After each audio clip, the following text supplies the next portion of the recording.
Hi friends. അപ്പം നമ്മുടെ Disney plus ഹോട്ട്സ്റ്റാറാണ് Empuraan എന്ന് പറയുന്ന സിനിമ OTT ഡീൽ എടുത്തിരിക്കുന്നത്.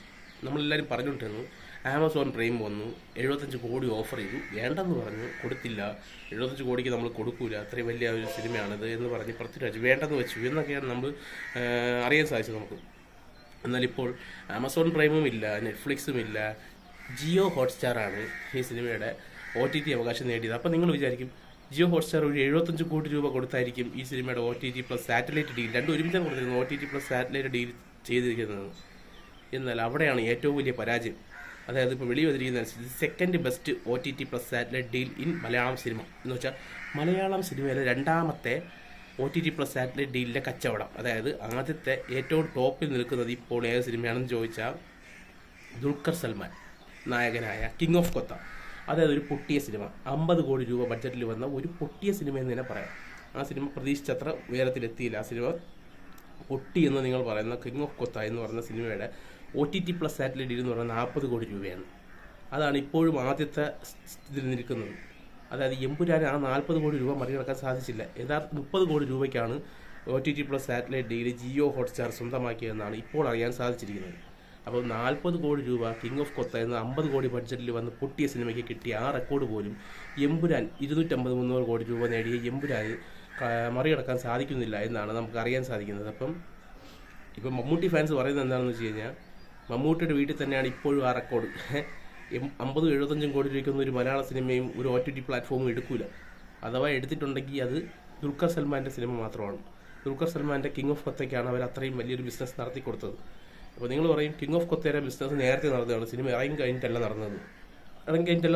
നേരത്തെ തന്നെയാണ് നടന്നത്. അപ്പം ഈ സിനിമയ്ക്ക് നേരത്തെ നടക്കാമായിരുന്നല്ലോ, എന്ത് നടത്താത്തത്? അങ്ങനെയൊക്കെ ചോദിക്കാം നമുക്ക്.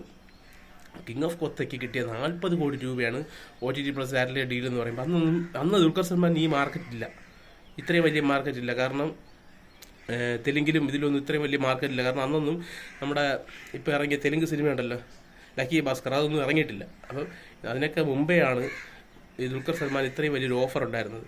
പക്ഷെ ആ ഓഫർ പോലും ഇത്രയും വലിയൊരു സിനിമയ്ക്ക് മറികടക്കാൻ സാധിക്കുന്നില്ല. അപ്പോൾ നമ്മൾ എമ്പുരാൻ എന്ന് പറഞ്ഞ സിനിമ ബിസിനസ്സിൽ കൂടെ പോലും പ്രോഫിറ്റ് നേടൂല എന്നുള്ള കാര്യത്തിൽ 100% ഉറപ്പായിരിക്കുകയാണ്. കാരണം ബിസിനസ്സിൽ കൂടെ നേടണമെങ്കിൽ നമുക്ക് 100-150 കോടി രൂപ നേടണ്ടേ. ഇത് ആ പടം 30 കോടി രൂപയെ നേടിയിട്ടുള്ളൂ. അപ്പം എമ്പുരാൻ എന്ന് പറഞ്ഞ സിനിമ പ്രൊഡ്യൂസറിന്, അല്ലെങ്കിൽ പ്രൊഡ്യൂസർ ആരൊക്കെയാണെന്ന് നമുക്കറിയാം, അവർക്ക് എല്ലാവർക്കും വലിയ നഷ്ടമാണ് എമ്പുരാൻ എന്ന് പറഞ്ഞ സിനിമ ഉണ്ടാക്കി വെച്ചിരിക്കുന്നത്. അപ്പോൾ ഇതിൻ്റെ 3ാം ഭാഗമായ അസ്രയേൽ എന്ന് പറയുന്ന പേര് അത് അവർ പ്രൊമോഷന് വേണ്ടി ഉപയോഗിച്ചതാണ്. ആ സിനിമ ഇനി ഉണ്ടാകാനുള്ള സാധ്യത വളരെ കുറവാണ് എന്നാണ് അറിയാൻ സാധിച്ചത്. കാരണം അല്ലെങ്കിൽ തന്നെ അത് ഉണ്ടായാൽ ഇത്രയും വലിയൊരു ബഡ്ജറ്റിൽ അവർ എടുക്കൂല. കാരണം അവർക്ക് മനസ്സിലായിട്ടുണ്ട് ഇനി ഇതുപോലുള്ളൊരു ബഡ്ജറ്റിലുള്ളൊരു സിനിമ മലയാളത്തിലോട്ട് ഇറക്കി കഴിഞ്ഞാൽ അത് വയബിൾ അല്ല എന്നുള്ള കാര്യം അവർക്ക് മനസ്സിലായിട്ടുണ്ട്. അതുകൊണ്ട് തന്നെ ഇനി എമ്പുരാൻ എന്ന് പറഞ്ഞ സിനിമയുടെ മുകളിൽ നിൽക്കുന്ന ഒരു അസ്രയേൽ ഇറങ്ങൂല, അല്ലെങ്കിൽ ഇസ്രായേൽ എന്ന് പറഞ്ഞ സിനിമ ഇറങ്ങാൻ തന്നെ സാധ്യതയില്ല എന്ന് ഉറപ്പിച്ച് പറയാൻ സാധിക്കും. ഇപ്പോഴും അവർക്ക് വിശ്വാസം ഉണ്ടായിരുന്നു. കാരണം ഇത് ബിസിനസ്സിൽ കൂടെ മറികടക്കാൻ സാധിക്കും. കാരണം ബിസിനസ്സിൽ കൂടെ മറികടക്കാൻ വേണ്ടിയാണ് അവർ 250-300 കോടി രൂപ ഈ സിനിമയ്ക്ക് കളക്ഷൻ കിട്ടി എന്നുള്ള തള്ളു കയറ്റി വെച്ചത്. അവിടെ ഒരു പട്ടി കുരയ്ക്കുന്നുണ്ട്, അത് നിങ്ങൾ കണക്കാക്കണ്ട.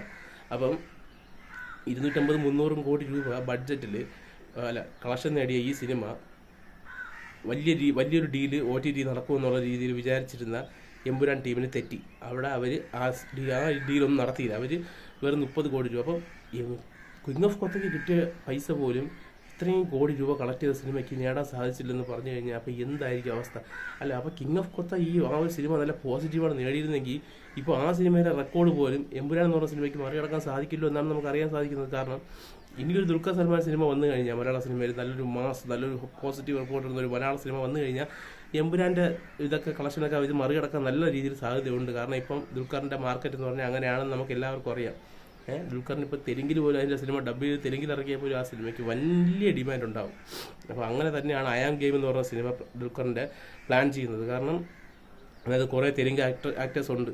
അപ്പോൾ അത് തെലുങ്കിലും മലയാളത്തിലും ഒരുമിച്ച് ഡബ് ചെയ്ത് ഇറക്കുന്ന സിനിമയാണ്. കാരണം 2 ലാംഗ്വേജിലായിട്ട് ബൈലിംഗ്വൽ ലാംഗ്വേജ് ആയിട്ടാണ് ആ സിനിമ വരുന്നത്. അപ്പോൾ ആ സിനിമയ്ക്ക് എന്തായാലും മലയാള സിനിമയിലെ എല്ലാ റെക്കോർഡും മറികടക്കാൻ സാധ്യതയുണ്ട്. പക്ഷേ പോസിറ്റീവ് റെസ്പോൺസ് വരണം. അപ്പോൾ നിങ്ങളുടെ അഭിപ്രായം എന്താണെന്ന് കമൻറ്റ് ബോക്സിലിടാം. എന്തുകൊണ്ടായിരിക്കും 30 കോടി രൂപയ്ക്ക് OTT പ്ലസ് സാറ്റലൈറ്റ് ഡീൽ പോയത്? ഫാൻസുകാർ പോലും കരഞ്ഞുകൊണ്ടിരുന്ന സ്ഥിതിക്ക് 75 കോടി 50 കോടിയൊക്കെ പറഞ്ഞുകൊണ്ടിരുന്ന സ്ഥാനത്ത് ഇപ്പോൾ 30 കോടി രൂപയ്ക്കാണ് ഇത്രയും വലിയൊരു മലയാള സിനിമയ്ക്ക് 30 കോടി രൂപ. അതായത് ഒരു പൊട്ടിയ സിനിമയെ പോലും മറികടക്കാൻ സാധിക്കുന്നില്ല. 5 4-5 കൊല്ലം മുമ്പ് ഇറങ്ങിയ കിങ് ഓഫ് കൊത്തയുടെ റെക്കോർഡ് പോലും മറികടക്കാൻ എമ്പുരാൻ എന്ന് പറഞ്ഞ സിനിമയ്ക്ക് സാധിക്കുന്നില്ല എന്ന് പറയുന്നത് വലിയൊരു നാണക്കേട് തന്നെയാണ് എന്നാണ് എനിക്ക് പറയാനുള്ളത്. അപ്പോൾ നിങ്ങളുടെ അഭിപ്രായം നിങ്ങൾ കമന്റ് ബോക്സിൽ ഇടാം. നന്ദി, നമസ്കാരം.